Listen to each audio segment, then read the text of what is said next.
En 1994, un arqueólogo alemán subió a una colina pelada en el sureste de Turquía, se agachó a mirar un pedazo de piedra caliza que sobresalía de la tierra, y en ese instante entendió algo que iba a obligar a reescribir los libros de historia. Lo que tenía debajo de los pies no era una colina natural. Era un templo, y ese templo tenía 11.600 años. Durante casi un siglo, la arqueología enseñó una secuencia simple. Primero los humanos aprendieron a cultivar la tierra, después se asentaron en aldeas, y solo entonces, con el estómago resuelto, empezaron a construir templos e inventar dioses. Este lugar, llamado Göbekli Tepe, es más viejo que la agricultura, más viejo que la rueda, más viejo que la escritura.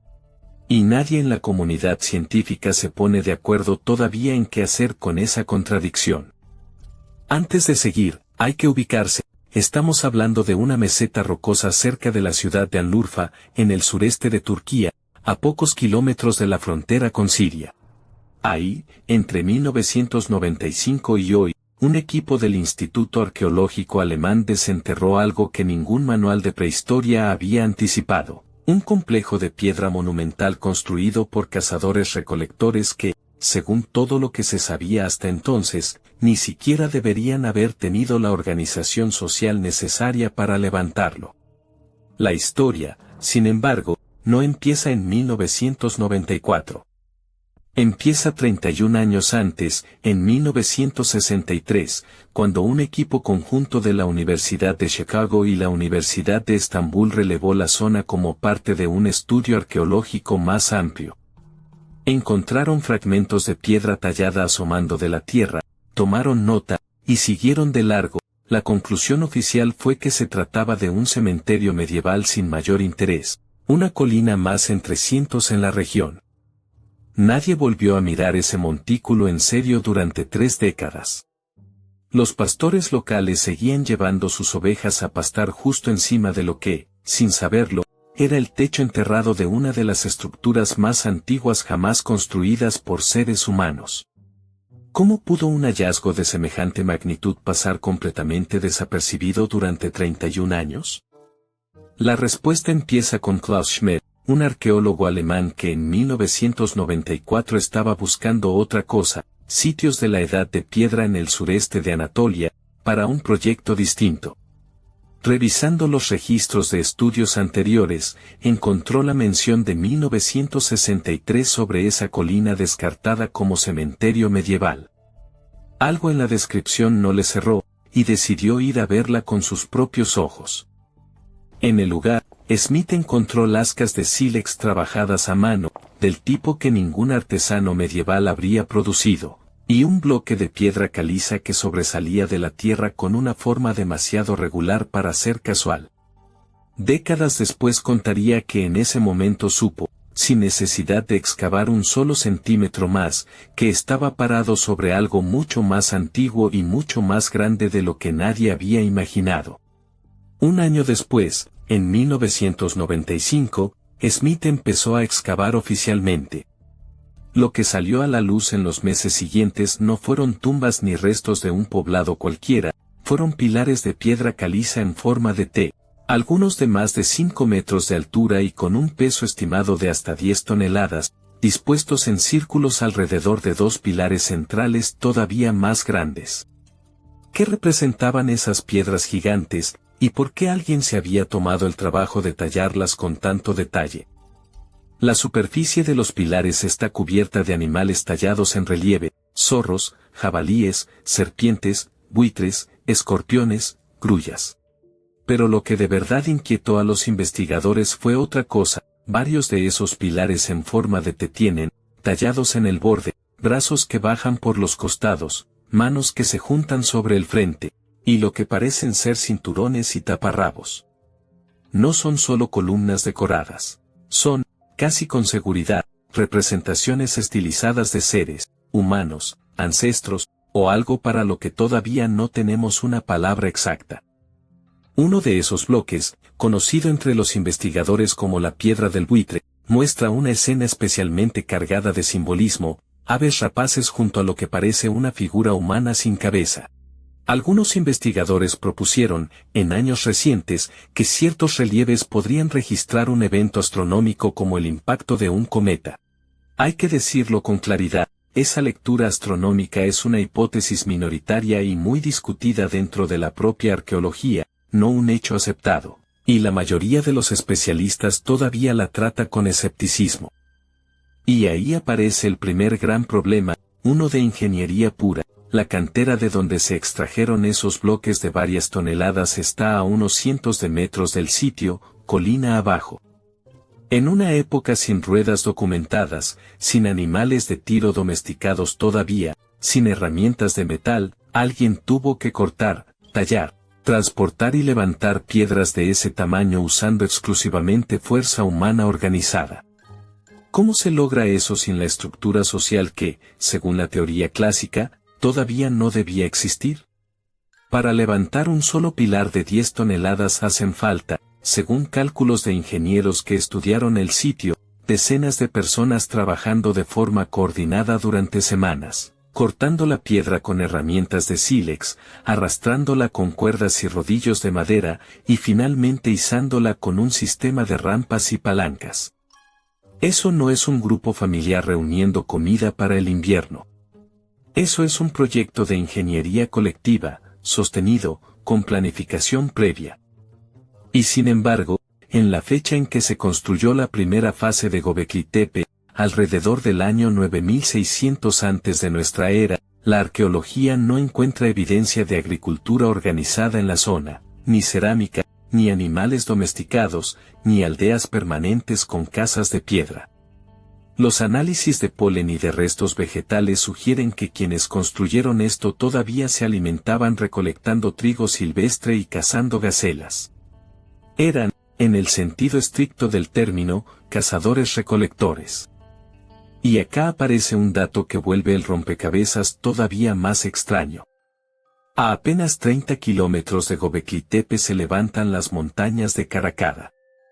En 1997, un estudio genético publicado en la revista Science, liderado por el investigador Manfred Huhn, comparó el ADN de poblaciones de trigo silvestre de toda la región del creciente fértil con el del trigo cultivado moderno.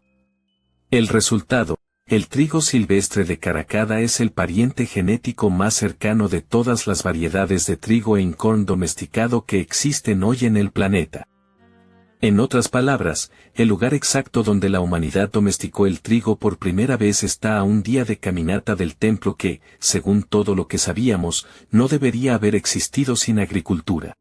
La cuna de la agricultura y la cuna del templo son, literalmente, vecinas. Y nadie sabe todavía si eso fue una casualidad geográfica o si una cosa, de algún modo, empujó a la otra. Klaus Smith lo resumió, años después, en una frase que hoy se cita en casi cualquier libro sobre el origen de la civilización: primero llegó el templo, después la ciudad. Es una idea que invierte, literalmente, el orden que se enseñaba en cualquier facultad de arqueología del mundo hasta ese momento. Hay otro detalle que profundiza el misterio: alrededor de los círculos de piedra, los arqueólogos no encontraron evidencia clara de un poblado permanente con viviendas familiares, hogueras domésticas y basurales típicos de una aldea estable. Todo indica que grupos de cazadores-recolectores, posiblemente de varias regiones distintas, se reunían ahí de forma estacional, construían y celebraban, y después volvían a dispersarse. Un templo, entonces, puede haber precedido no solo a la agricultura, sino incluso a la idea misma de vivir todos juntos en un mismo lugar todo el año. Hay más evidencia de que esto era, además de un centro ceremonial, un lugar de celebración colectiva. Los arqueólogos encontraron tinas de piedra caliza de gran tamaño, con capacidad para decenas de litros, y una cantidad de huesos de animales muy por encima de lo que se esperaría de cualquier asentamiento de la época, señal de banquetes con cientos de comensales. El investigador Oliver Dietrich y su equipo hallaron, en el interior de esas tinas, residuos químicos de oxalato de calcio, compatibles con la fermentación de granos. Es un hallazgo real, pero los propios investigadores lo describen como una evidencia todavía tentativa, no una prueba definitiva de que ahí se producía una bebida alcohólica. Antes de seguir, pensá esto un segundo. ¿Vos crees que hicieron falta los dioses y los templos para que un grupo de humanos empezara a cooperar a gran escala, o fue exactamente al revés? ¿Y la necesidad de cooperar fue la que terminó inventando a los dioses? Déjame tu respuesta en los comentarios, porque ni los arqueólogos se ponen de acuerdo en esto. Pero el misterio más incómodo de Göbekli Tepe no es cómo se construyó. Es lo que pasó después. Alrededor del año 8000 antes de nuestra era, cada uno de esos grandes recintos circulares fue cubierto con escombros, tierra y restos de animales, hasta quedar completamente sepultado bajo un montículo artificial. Durante años, Klaus Schmidt defendió la idea de que ese entierro fue un acto deliberado y ritual, una especie de clausura ceremonial del espacio sagrado, quizás para dar paso a una estructura nueva encima. Es una interpretación poderosa, casi poética. Pero hay que decirlo con honestidad, desde la muerte de Smith, varios investigadores que siguieron trabajando en el sitio pusieron en duda que el sepultado haya sido siempre intencional, y plantean que en algunos sectores pudo tratarse, al menos en parte, de una acumulación natural de sedimento con el paso de los siglos. Hoy, esa pregunta sigue abierta. Sea cual sea la respuesta correcta, hay algo que no cambia. Un grupo humano invirtió un esfuerzo colectivo enorme en construir estos círculos de piedra, y en algún momento, esa misma sociedad dejó de usarlos, los abandonó, y el desierto se encargó de esconderlos durante casi 10.000 años. ¿Qué cambió? ¿Qué hizo que un lugar tan importante dejara de serlo? Klaus Schmidt dedicó casi 20 años de su vida a excavar Göbekli Tepe, convencido de que apenas estaba raspando la superficie de algo mucho más grande. Y tenía razón, estudios de geofísica con radar de penetración terrestre, hechos sobre toda la meseta, detectaron que debajo de la tierra todavía hay, sin excavar, al menos otros 20 círculos de piedra del mismo tipo. Hasta hoy, después de 3 décadas de trabajo, los arqueólogos calculan que apenas entre el 5 y el 10% de todo el sitio salió a la luz. El resto, la enorme mayoría de lo que Göbekli Tepe realmente es, sigue exactamente donde estuvo durante casi 10 milenios, bajo tierra, esperando. El 20 de julio de 2014, mientras estaba de vacaciones en Alemania, Klaus Schmidt sufrió un infarto nadando y murió de forma repentina, a los 61 años. Se fue justo cuando el mundo empezaba, recién, a entender el tamaño real de lo que había encontrado. Dejó abiertas las mismas preguntas que había pasado 2 décadas tratando de responder, en un sitio que, según sus propios cálculos, todavía va a tardar generaciones enteras de arqueólogos en terminar de desenterrar. La muerte de Schmidt no frenó la excavación. El Instituto Arqueológico Alemán y el Museo de Hannover siguen trabajando en el sitio hasta el día de hoy. Y lo que Göbekli Tepe ya logró, incluso sin terminar de excavarse, es obligar a la arqueología mundial a revisar una de sus certezas más antiguas, la idea de que la religión y la construcción monumental fueron un lujo que llegó después de la agricultura, y no antes. Hoy la ciencia ya no presenta esto como un templo en el sentido tradicional y cerrado del término. Varios investigadores actuales proponen que Göbekli Tepe pudo funcionar también como un lugar de reunión comunitaria a gran escala, con evidencia de banquetes con cientos de personas, donde lo ritual, lo social y lo político se mezclaban sin las fronteras claras que nosotros hoy les ponemos. La discusión académica sobre su función exacta sigue, en 2026, completamente abierta. Para dimensionar lo que estamos hablando, Stonehenge, en Inglaterra, se empezó a construir alrededor del año 3000 antes de nuestra era. Göbekli Tepe ya estaba en pie, y en uso, unos 6000 años antes que eso. Es más antiguo que Stonehenge. Lo que Stonehenge es antiguo para nosotros hoy, multiplicado por 2. En 2018, la UNESCO declaró a Göbekli Tepe Patrimonio de la Humanidad, reconociéndolo como una de las primeras manifestaciones de arquitectura monumental hecha por seres humanos en toda la historia conocida.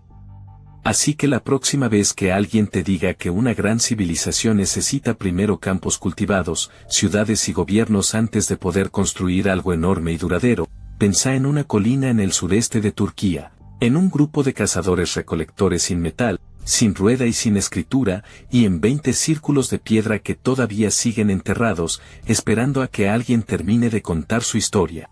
¿Vos qué crees que los impulsó a construir esto, sin nada de lo que hoy consideramos indispensable para lograrlo? Si te gustan los casos reales que obligan a la ciencia a repensar lo que daba por seguro, suscríbete a Mente Invisible. Cada semana hay una historia nueva esperándote acá.